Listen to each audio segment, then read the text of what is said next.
Go. All things bright and beautiful, all creatures, great and small, all things wise and wonderful. The Lord God made them all. The purple-headed mountain, the rivers running by, the sunset and the morning that brightens up the sky,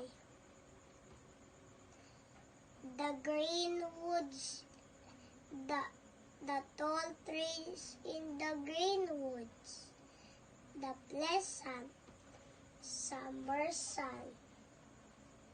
the ripe fruits in the garden. He made them, everyone.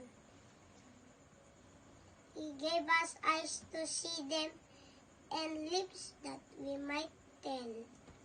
How great is God Almighty, who has made all things well. Very good. Yeah!